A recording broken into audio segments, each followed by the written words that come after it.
are. This is episode number 1 of On the Couch with Witsup, and I'm very honoured to have Hillary Biscay here for the first time. Welcome along. Thank you. I'm so honoured to be here. Now, you've just arrived in Australia, and I'm just going to walk through. I feel like I need to walk through because it feels like everything that you do is such an endurance event that I need to just pace myself through it. So you've just done Challenge Taiwan a couple of weeks ago. You're about to do Ironman Australia. 2 weeks after that, you're doing the Northface 100 through the Blue Mountains in New South Wales. Then 2 weeks after that, you're doing Ironman Cairns. Have I got all that right? Very close. I actually have 3 weeks between Northface and Cairns.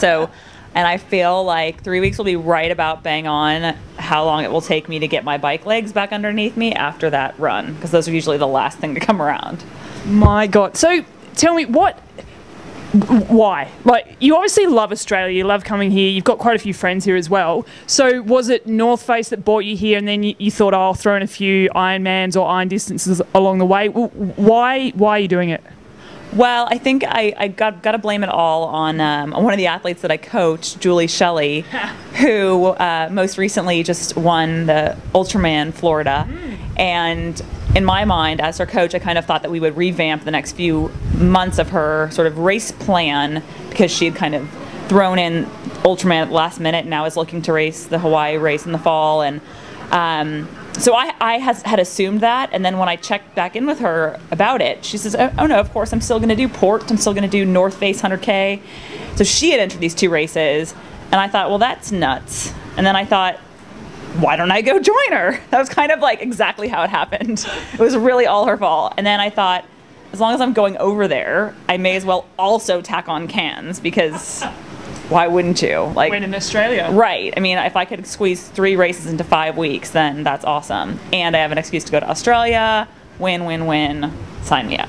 Yeah, we definitely win having you here, that's for sure. We love having you here. It's true. It's my favorite. It's really my favorite country besides my home country. And it had been 2 years since I'd been here, so I was getting a bit of withdrawals. It needed to happen. We missed you. It's true. So let's talk about Ultraman. You are the current Ultraman world champion, and now you're getting other people involved, obviously, like Julie. Why Ultraman? It was your second time doing Ultraman when you won in Hawaii last year. What sort of led you down that path? Ultraman had been on my to-do list for, I think, about 6 years before I did it for the first time in 2010. I had a friend, a Swedish pro, Jonas Kolting, who had done Ultraman, won a couple of times, and when he went for his first time in 2004, we were quite good friends, and he came and stayed with me in California on his way to and from the race. Yeah. And we kept in touch while he was out there, and I remember like getting a call from him after the first day of his first Ultraman, and he was just absolutely like shattered. I mean, he was so wrecked, and he had no idea how he was going to finish the thing, and he was just completely in over his head. I mean, of course he ended up winning and doing fantastic, but just hearing like the sheer like terror in his voice and like hearing his like war stories had me, I mean, completely intrigued.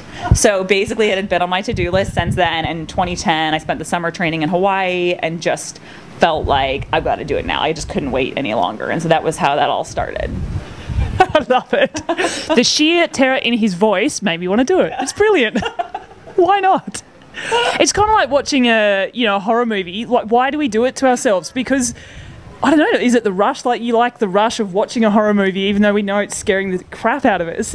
Maybe it's a similar kind of thing. Yeah, it's just like this scary unknown that, like, in this sick way, like you have to go feel it and experience it for yourself. I love it. Okay, let's talk through Ultraman, particularly Hawaii. First day is you tell me the distances. There's a 10K swim, 6.2 mile swim down the coast. Starts exactly where the Ironman does, and you go straight down the coast there. It's just absolutely beautiful. Then you hop out and get on your bike and ride 90 miles, so roughly like 140 Ks. Yep. And that is, I mean, it's basically all like steadily climbing. It's about 7,500 feet of climbing in that time. So it's like doing Lanzarote Ironman worth of climbing in, 40 Ks less. So that's your day one.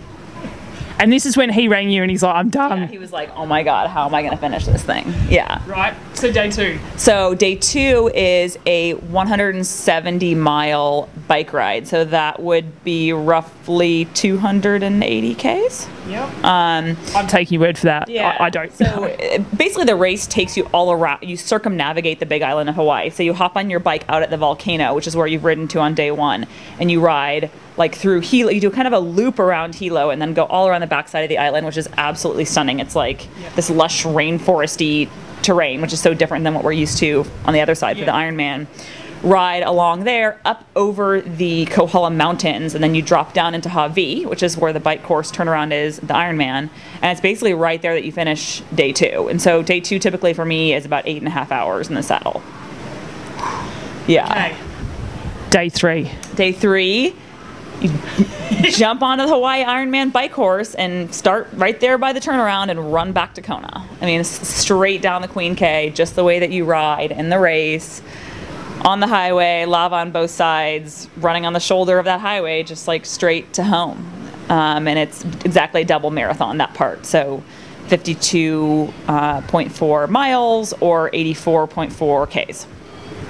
With nothing much really going on, right? Yeah, I mean, it's gnarly. It's really like, I mean, one of the big challenges of Ultraman is that there are only 40 people in it, and you're covering so much terrain that there are times where you're like, you really have to remind yourself, like, I'm in a race, because you do feel like it's you out in the middle of nowhere, and the run is, it's a lot like that. I mean, it's just the black road, the white line, lava, and yeah, I mean, there's no aid stations to like look forward to. I mean, luckily you have your support crew there, but there are no sort of like landmarks. I know for me mentally, I've trained so much on that bike course that I have landmarks in my mind. Like, I know that when I get that I can start seeing the resorts, the Four Seasons and whatnot on the side, then I feel like I'm coming into civilization, and I feel like the end is near, which is always encouraging. Hopefully they're not mirages, like, you're running through. That does happen. I mean, yeah, it's he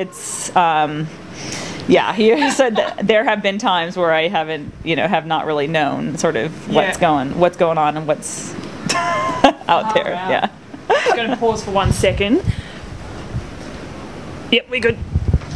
Sometimes it switches off. And I'm not allowed to cut that. Okay, so you're the world champion now, so after Hawaii last year.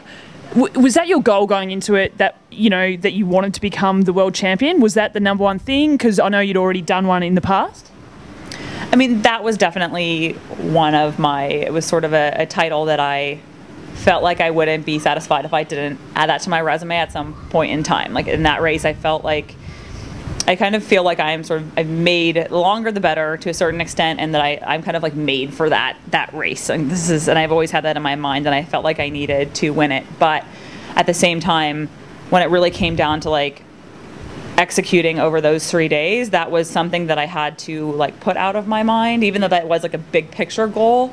I think that the longer the race is, the more you really have to just worry about what you have to do on that day, one discipline at a time, 1 mile at a time, and focusing on becoming world champion. Then, to me, like, also puts too much focus outside yourself, because then it's putting power into like other people's hands, and I can't, at the end of the day, like, I can't really control what the competition is going to do or how they prepared. And so I really tried to like put that to the back of my mind for those 3 days, and just let that take care of itself if I had a good race. Yeah.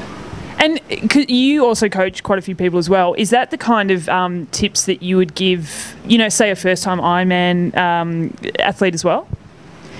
Yeah, for sure. I think that even at Ironman, I think that you really have to do your own thing until, say, the last 10K of the run. That's when like you can race. Okay, you want to race someone, wait till you've got 10K to go. Yeah. To that point, you really have to do your race, and that's it. Because I think that racing any time earlier than that is just a recipe for disaster. Yeah, and I think we've all been there. I've definitely been there. I've definitely blown myself up way too early in an Ironman and grovelled home.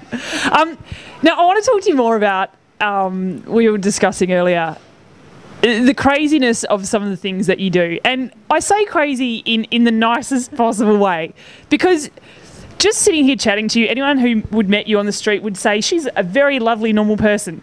However, there's things like The day before your wedding, you did 100 100s in the pool. The morning of your wedding, you did a 36K run. And probably most of your guests are triathletes anyway, so they just joined you. Then the morning after your wedding, you did another 100 100s. But one of my favourite stories is actually I'm going to call it the treadmill run from hell, where you did a marathon on a treadmill with nothing going on. Talk us through that day, because I reckon a lot of people think that's a myth, but you've confirmed that this actually did happen. It actually did happen. It was in Lausanne in Switzerland. It's this little mountain village where Brett Sutton had his training camps. Like, we had a lot of our training camps there. That was our base. And there was a phase during our time with him where we weren't allowed to use the treadmills in the bigger, like, community gym. And so he stashed, a couple of the guys in our squad got together and bought these 2 Power Jog treadmills, which are these really fancy, like, British treadmills.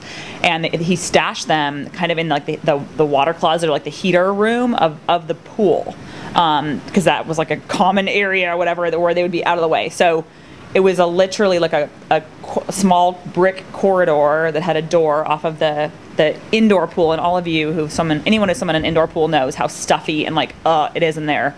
I have asthma as it is, and I know growing up as a swimmer, it was always 100 times worse when I competed indoors. Yeah, and so it's stuffy, it's hot. You're in this like brick corridor, and he managed to fit 2 treadmills end to end in there, lined up like this.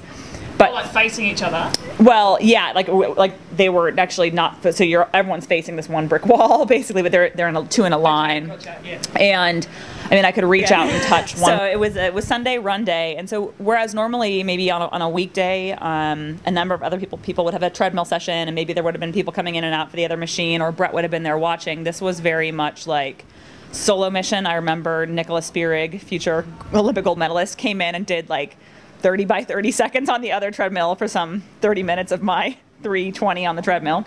But besides that, it was just me in there. And I just remember that, like, also there just were mass quantities of sweat produced, and just being able to, by halfway or 2 hours in, like, you hardly could get any like traction on the belt. It was just sliding around, like literally thought I was going to slip off the treadmill because everything was just so completely soaked. And I remember being so smashed when I finished that I like laid down on like the little, like there's like a tiny like piece of like carpet on the side that, like, that's how narrow the room was, and it was like moldy, dirty carpet, and like with like hair and like everything, never been cleaned probably ever in its existence. I mean, no one was vacuuming the pool freaking closet. Yeah. So I was so smashed that I just like laid down on the dirty carpet in my like sports bra and shorts, and was like couldn't even get up, and I was just so dead, and it was so disgusting, and like I did not care at all. It was, yeah, you're in your happy place then, just finishing out. Yeah, it was so awful. But yeah, that was character building. I mean, Ironman marathon after that, like, no matter how bad the day is, you just know that you can finish it, because I mean, I suppose I could have like not finished. No one was ever going to check. No one was no one would know, but I made myself do that. So yeah. No one would also know if you had slipped on your own sweat, smashed it, like knocked yourself out. No one would have known that either. No one would have known. No one would have known. What? Caught me Monday morning. Yeah. What? Why you? Like, did other people do that kind of session, or was it just like, I'm going to mess with you? Or? I mean, I think that after me, I felt like I was always a guinea pig for Brett, for a couple of reasons. One, I think that he felt like he had never seen the likes of someone as like untalented as me trying to make a career in triathlon. Like, he pretty much said that. So he felt like for me to have a chance of being competitive like anywhere, I was going to have to do things that were crazier than like anyone else would do, because that was the only way of like trying to level the playing field. And that was the way that it was always explained to me. So I really have always, like, I took that to heart. And because I mean, like, Brett was not the only coach to tell me that. Like, I've had swim coaches tell me that kind of my whole life. So that wasn't really a shock to me. And I like embraced that and felt like, okay, that's what I have to do. So, so I think that he gave me that kind of stuff for that reason. And also because I have to say in all honesty that I think, well, if he failed, if this stuff that he was testing on me failed, then it was no big loss. It's not like he ruined not like it would be if he ruined a great talent like Nicholas Spierig. Like, I was already like not talented anyway, so if I didn't go anywhere, well, we didn't, nothing lost really. But so I think he felt like, I really do think, because subsequently, like, I would see him give people sessions that he had like tested out on me. Wow. But he wasn't afraid to test it out on me because he was like, well, she's not that good anyways. Really, honestly, that was my perception of it. So, but did you find that, like, did that ever upset you, or is it more interesting because you're like, all right, well, give me what you got, sort of thing? Yeah, I mean, I guess on a certain level, like maybe I do have like mental issues because I accept the fact that he always said, you know, you're not that talented or whatever. But it's not like I just took his word for it, because like I said, like I've always had coaches tell me that. Yeah. And yeah, I really tried to not. He did really pick on me. He was definitely hard on me. I think anyone who trained with us would agree with that. Yeah. But I tried to not take it personally, and because I felt like I'm improving, the training is working. Mm-hmm. I'm here to do hard training, have great training partners. I'm really fortunate to be in this situation, and so that's all I need. Yeah. Wow, so interesting. I love it.